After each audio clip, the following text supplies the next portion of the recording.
જય માતાજી મિત્રો, સ્વાગત કરું છું આપનું વિડીયોમાં। તો આજે આપણે છીએ અયાવેજ ખોડિયાર।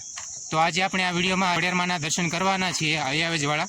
તો વિડીયોને પૂરો જોજો। વિડીયો જો ગમે તો વિડીયોને લાઈક કરજો અને ચેનલ પર નવા હોય તો ચેનલને સબસ્ક્રાઇબ જરૂર કરજો। આ છે પાલીતાણા જેસર રોડ, અયાવેજ ખોડિયાર મંદિર જવા માટે ગેટથી અંદર જવાય છે।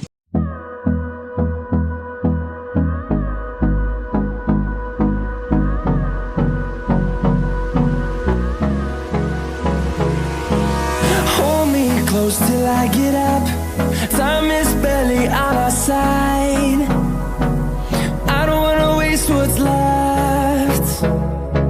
The storms we chase are leading us, and love is all we'll ever trust. Yeah, no, I don't wanna waste what's left. મિત્રો, આ ખોડિયાર મંદિર જે છે અયાવેજ એ પૂરું રમણીય અને પ્રાકૃતિક સ્થળમાં વસેલું છે। તો આવી રીતે છે કંઈક મંદિર પરિસર।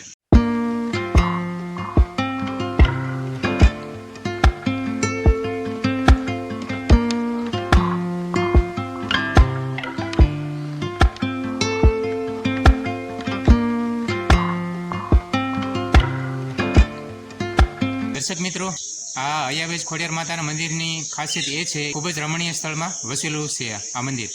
તો અત્યારે આપ જોઈ રહ્યા છો, સામે જે દેખાય છે એ છે હસ્તગીરી જાળિયા, જેને હાથરસણી તરીકે પણ ઓળખાય છે। તો અને નીચે જે દેખાઈ રહી છે એ છે શેત્રુંજી નદી। સામે જે દેખાઈ રહ્યો છે એ છે પાલીતાણા પર્વત। ડુંગર પર્વત અને નદીના કિનારે આવી રીતે પ્રકૃતિની ગોદમાં વસેલું છે આ ખોડિયાર મંદિર અયાવેજ।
જે કોઈ લોકોની માનતા હોય, જે લાપસી બનાવીને માતાજીને પ્રસાદ સ્વરૂપે ધરાવવા માંગતા હોય તો એમના માટે અહીં રસોડાની પણ સુવિધા આપવામાં આવેલી છે। તો આ છે પૂરો રસોડા વિભાગ, જ્યાં ચૂલા બનેલા છે।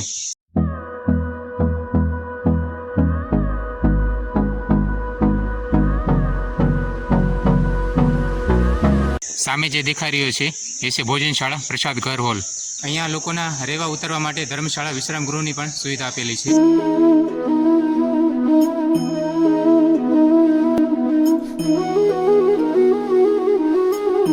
દર્શક મિત્રો, કહેવાય છે કે અહીંયા જે મંદિર પરિસરમાં 7 લીમડા છે, 7 લીમડા પૈકીમાં એક લીમડો એવો છે જેની ફક્ત એક જ ડાળ મીઠી છે, બાકીના પૂરા લીમડા કડવા છે। તો આ રીતે આપ નિહાળી રહ્યા છો એ 7 લીમડા પૈકીમાં અહીંયા મંદિરની આગળ જ પ્રાંગણમાં આ એ લીમડો છે જેની આ ડાળ જે જઈ રહી છે એ મંદિર તરફ જઈ રહી છે। એ ડાળ ફક્ત એક જ ડાળ મીઠી છે આખા લીમડામાં, એ અહીંનું ખાસિયત છે। હવે આપણે જઈશું મંદિરમાં અને ખોડિયાર માના દર્શન કરીશું।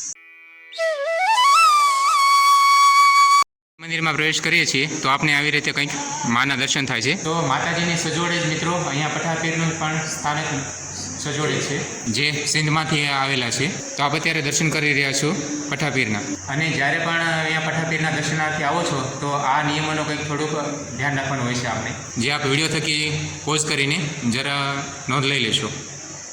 હવે આપણે શ્રી માતાજીના દર્શન કરી રહ્યા છીએ।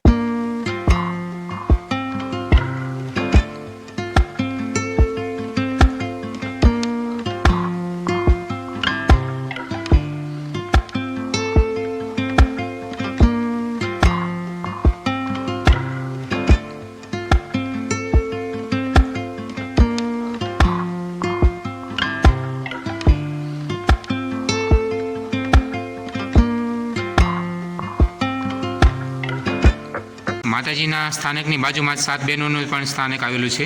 અહીંયા મગર પર માતાજીની સવારી છે।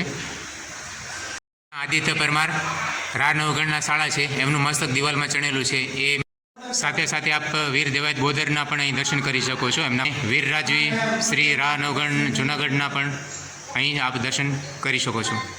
હવે આપણે મિત્રો દર્શન કરીશું સિંધના સિકોતરમાના. તો આ રીતે સિંધના સિકોતરમાનું સ્થાનક અહીં વસેલું છે.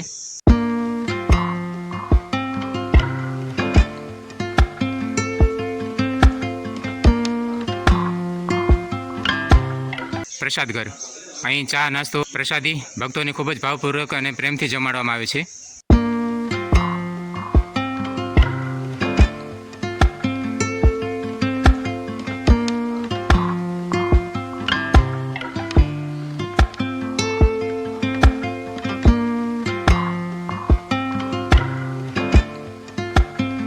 અહીંયા જે કોઈ દર્શનાર્થી આવે છે એમના બાળકો માટે અહીંયા ઘોડિયાની પણ સુવિધા આપવામાં આવી છે. દર્શક મિત્રો, તો આ જગ્યાના ઇતિહાસ વિશે આપણે હવે જયરાજસિંહભાઈ સરવિયા છે એમની સાથે આ મંદિરના થોડા ઇતિહાસ વિશે વાત કરીશું કે આદિત્ય પરમાર કોણ છે તથા પઠાભીર અહીંયા કેવી રીતે છે એમના ઇતિહાસ વિશે થોડી વિગતો આપણને જણાવશે. તે અયાવેજના ઓરડાવાળી ખોડિયાર કહેવાય. કેમ તાતણિયાના ધરાની ગળધરાના ગુનાની એવી રીતના અયાવેજના ઓરડાની ખોડિયાર છે. પર આદિત્યસિંહ પરમારની વાત કરું તો રા નવગણ આરે જોડાયેલો ઇતિહાસ છે આ મંદિરનો. જ્યારે રાજા રા નવગણ બેન જાહલના વારે ગયા હતા બરાબર, ત્યારે સિંધમાંથી જે અમીર સુમરો છે બેન જાહલના રૂપ ઉપર આફરીન બન્યા હતા. પછી જ્યારે રા નવગણે પ્રતિજ્ઞા લઈને ગયા હતા કે જ્યારે હું પાછું આવું ત્યારે તમને એક નાનો ઓરડો બંધાઈ દે, નાની ડેરી બંધાઈ છે. જ્યાં રાજા અહીંની પ્રતિજ્ઞા લઈને જુનાગઢ જાય છે અને જુનાગઢથી સીધા સિંધમાં જાય છે, પાકિસ્તાન ટૂંકમાં. ત્યાં પઠાપીર બાપુ અને સિકોતરમાં સિંધના એ બે અમીર સુમરાની રક્ષા કરતા હોય અને અમીર સુમરો એ બેને નિવેદ જારે છે. પઠાપીર બાપુ નમક અને સિકોતરમ અને કોલસા આ બે નિવેદ જારે છે. માટે રાજાનું સૈન્ય ત્યાં જ્યારે સિંધમાં પોગે છે ને ત્યાં ભમરા સ્વરૂપે પઠાપીર બાપુ બટકા ભરે છે, ટૂંકમાં ઘોડાને કેળે છે, સૈન્ય આગળ નથી વધવા દેતા. પછી માતાજીને થાય આવે કે અમે ધર્મના રસ્તા પઠાપીર બાપુ સિકોતર માટે તમે રાજાની રક્ષા કરો ને હારવાર લઈ જાય તમને અને સૌરાષ્ટ્રમાં લઈ જાય ને મીઠા નિવેદ જારશે અને તમારી સ્થાપના કરશે. પઠાપીર બાપુ અને સિકોતરમાં એ બે રાજાની હારે આવે છે. ત્યાંથી જુનાગઢ જાય છે. જુનાગઢથી ટૂંક દળકટકને લઈને અહીંયા આવે છે. માતાજી જેમ વચને બંધાણા હતા ઓરડો બંધાવવા માટે. હવે ઓરડો બંધાવવાની નાની ડેરી બંધાવવાની શરૂઆત થાય. હવે ડેરીમાં એવું થાય છે કે બધા એક એક ઈંટ લઈને આવવાના હતા સિંધમાંથી બરાબર. તે ત્યાંથી જુનાગઢ ગયા, જુનાગઢથી અહીંયા આવ્યા. તો બહુ જાજુ દળકટકનું ટૂંક જ સૈન્ય હતું. કેમ કે જાજુ બધું સૈન્ય ઈંટ લઈને આવે તો મોટો ઓરડો બને, નાની ડેરી મોટી બને. એટલે ટૂંકમાં થોડાક સૈન્ય લઈને અહીંયા આવ્યા, ઓરડો બંધાવવાની શરૂઆત થઈ. ત્યારે એમના સેનાપતિ હતા આદિત્યસિંહ પરમાર. એમના સેનાપતિ પ્લસ શાળા હતા, રાનોગઢના શાળા હતા. હવે ઓરડો બંધાવવાની શરૂઆત થઈ, નાની ડેરી બંધાવવાની શરૂઆત થઈ. તો ડેરીમાં માથે એક ઈંટ ઘટી બરાબર. તપાસ કરવા કર્યું કોણ નથી થયું તો આદિત્ય રાનવગઢના શાળા એ પોતે જ નહોતા લઈને આવ્યા, આદિત્યસિંહ પરમાર બરાબર. રાજાને જાણ કરવામાં આવી. રાજા આવીને તપાસ કરી કોણ નથી થયું તો આદિત્યસિંહ પરમાર પોતે નહોતા લાવ્યા. તે પોતાના તલવારથી એક જ ઝાટકે આદિત્યસિંહનું મસ્તક ઉતારી લીધું બરાબર. ને આ ડેરી માથેથી એમ પૂર્ણાવતી ગયું બરાબર. પછી જોકે રાજાની પરીક્ષા લેવા માટે માતાજીએ રાજાની પરીક્ષા લેવા માટે એમના સગા શાળાનું મસ્તક ઉતારી લેવું પડ્યું બરાબર. આદિત્યસિંહ પરમાર જોકે ખોડિયારમાં એને સજીવને કર્યા હતા આદિત્યસિંહ પરમારને, પણ એના માતાજીએ સચના પારખા લેવા માટે એમના સગા શાળાનું મસ્તક ઉતારી લીધું. એ બેન અંદર છે, યાત્રાનું દેખાડવા પડતું ઉપર મૂકેલું સામે બરાબર. અને પછી જેમ વચ્ચાને બંધાણા હતા રાજા કે સિકોતરમાં અને પઠાપીર બેની સ્થાપના કરી છે. એટલે પઠાપીર બાપુની સ્થાપના કરી અને પાછળ સિકોતરમાં સિંધના સિકોતરમાં બેની સ્થાપના કરી અને બેને નિવેદ જારવાનું કીધું હતું. એટલે અહીંયા આપણે સૌરાષ્ટ્રમાં મીઠા નિવેદમાં પઠાપીર બાપુને મળી દો અને સિકોતરમાં ને ગોળવાળા ચોખા જેમ વચને બંધાણા કે તમારે અહીંયા સ્થાપના કરવું તમને નિવેદ જારશું પછી ખોડિયારમાં આવડવાને. તમે મેન અંદર બે સ્થાનક જુઓ તો ડાબા હાથ ઉપર આવે સીધા મંદિરની અંદર જતા ભૂગર્ભમાં અંદર ડાબી બાજુ છે તે ખોડિયારમાં, જમણી બાજુ છે તે આવડમાં. સૌથી નાના અને સૌથી મોટા આ બે છે બરાબર. હવે આ મંદિરનું અયાવેજ કેમ નામ પડ્યું મંદિરનું બધું તો વાત કરું. જ્યારે વાલભાઈ વડારણ જે રાનવગઢને આડીદર બોડીદર લઈ જાય છે, જે વાલભાઈ વડારણ છે એ બધા ફરતા ફરતા આવે છે. હા એમ કે જુનાગઢ જાણ ન થાય, જો પકડાઈ જાય તો ખબર પડી જાય, બરોબર, કે રાનવગઢને ક્યાં મૂક્યા હતા એમ. પછી એ અહીંયા વેજલ ચારનો નેહડો હતો, હા બરોબર, બરોબર. આ શેત્રુજીના કાંઠે બધા નકરા નેહડા હતા ચાર બાજુ. આગળ જાવ ને એમને ચાર બાજુ નેહડા હતા બધા, હા બરોબર. પછી એ આઈ ફરતા ફરતા અહીંયા રોકાણ હતા, હા વેજલ ચારના નેહડે, બરોબર. અને એને બધા વાલભાઈ હતા એ બહુ વૃદ્ધ ઉંમરના થઈ ગયા હતા, બધા એને આઈના નામે બોલાવતા. એટલે આ એનું નામ અને વેજલ ચારનો નેહડો, આ વેજ એટલે અયાવેજ એમ આ નામ પડ્યું, ગામનું નામ પડ્યું, બરોબર. માતાજીના ફળાની સ્થાપના તો બહુ જૂની છે, વેજલ ચારણે કરેલી છે ખોડિયારમાં આવડમાં, પણ રાનવગણે એનું મંદિર પછી ડેરી એવું બંધાયું.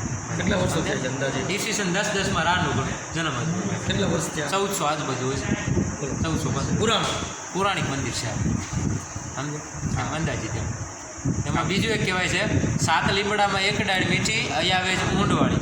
માતાજીના પ્રટાંગણમાં 7 લીમડા છે, 7 લીમડામાં જે મંદિરના પગથિયા બાજુ ગઈ એ ડાળ મીઠી છે, એટલે ઐતિહાસિક ગરબો છે.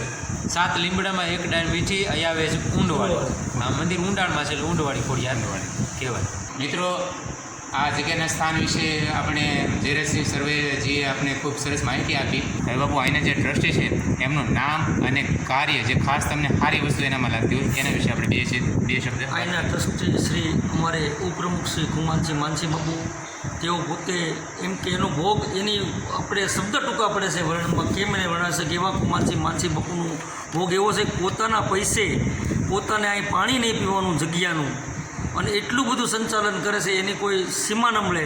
પોતાનું પેટ્રોલ લઈને ગમે ત્યાં અમારે જવું હોય કે બાપુ આપણે માઇપ લેવા જવું છે કે બાપુ આ જગ્યાનું આપણે કામ છે, તરત કે લઈ જાઓ ગાડી, પોતાનું ફોર વ્હીલ અલ્યો પૈસા ઘટે તો લઈ જાઓ. અને પોતે એટલું બધું કે પહેલાં એણે ચા શરૂ કરી, પછી ધીરે ધીરે એમ તો 1.5 મહિનો ગયો ત્યારે કુમાનસિંહ બાપુને અમે લોકોએ વાત કરી, મેં જયરાજભાઈએ, કે બાપુ અહીંયા માણસો બહારથી બહુ આવે છે તો આપણે શું કરવું. તો બાપુએ પ્રશ્ન કર્યો, બોલો બોલો. એટલે મેં એને કીધું કે આપણે સૂકો નાસ્તો એટલે કે ગુંદી ગાંઠિયા અમે શરૂ કર્યા. બાપુને પૂછી અને માની દિયાથી આ બધું ચાલે છે. અને પછી જયરાજસિંહભાઈને અમારો ઉમંગ તો ઘણા સમય થયા, તો બાપુને હું વાત કરવી. પછી એમ થયું કે આપણે અન્નક્ષેત્ર કરી, બાપુને વાત કરી કુમાનસિંહ બાપુએ કે અન્નક્ષેત્ર, તો કે મારા 5 લાખ રૂપિયા ઓફિસ ગમે ત્યારે ઘટે ત્યારે લઈ જાઓ અને કરો શરૂ. અને અત્યારે હાલમાં કુમાનસિંહ બાપુ એટલો બધો ભોગ છે કે એની કોઈ સીમા ન મળે. તો દર્શક મિત્રો આવી રીતે આપણે આ જગ્યા વિશે, આ સ્થાન વિશે, માતાજીના મંદિર વિશે જે ઇતિહાસ એમને લગતો હતો એમના વિશે આપણે વાતચીત કરી. અને બાપુએ સાથે સાથે આપણે એના જે ટ્રસ્ટી છે એમના વિશે પણ ખૂબ સરસ માહિતી આપી. તો હું પર્સનલી આ જગ્યા વિશે એટલો અભિપ્રાય આપીશ કે આ જગ્યાએ તમે જરૂરથી ચોક્કસ એકવાર આવજો, મુલાકાત લેવાનું સ્થળની ભૂલશો નહીં. આ સ્થળ એટલું નેચરલમાં અને પ્રકૃતિમાં વસેલું છે કે સામે જ નદી કાંઠે શેત્રુંજી છે, નદીના કાંઠે આ સ્થાન વસેલું છે. એટલું શાંત, રમણીય અને અહીંની ચોખ્ખાઈ, સ્વચ્છતા અને અહીંનો જે સ્ટાફ છે એ એમનો સ્ટાફ તમને, એમનો વર્તણૂક તમને સૌથી પહેલાં ખૂબ ગમી જશે. અહીંની સ્ટાફની વર્તણૂક ખૂબ સારી છે.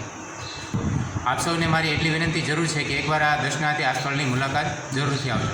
દર્શક મિત્રો, આ જે અયાવેજ ખોડિયાર મંદિર છે એ પ્રકૃતિની ગોદમાં વસેલું છે મંદિર. પહાડ, નદી અને રમણીય સ્થળમાં આ સ્થાન આવેલું છે.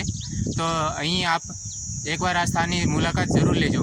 તો આ વિડીયોને અહીં વિરામ આપું છું મિત્રો. આશા કરું છું કે વિડીયો તમને ગમ્યો હશે. વિડીયો આપને કેવો લાગ્યો મને કોમેન્ટમાં જરૂરથી જણાવજો. અને કોના કોના કુળદેવી શ્રી ખોડિયાર માતાજી છે એમાંથી જણાવજો. વિડીયો આપને કેવો લાગ્યો મને કોમેન્ટ કરજો.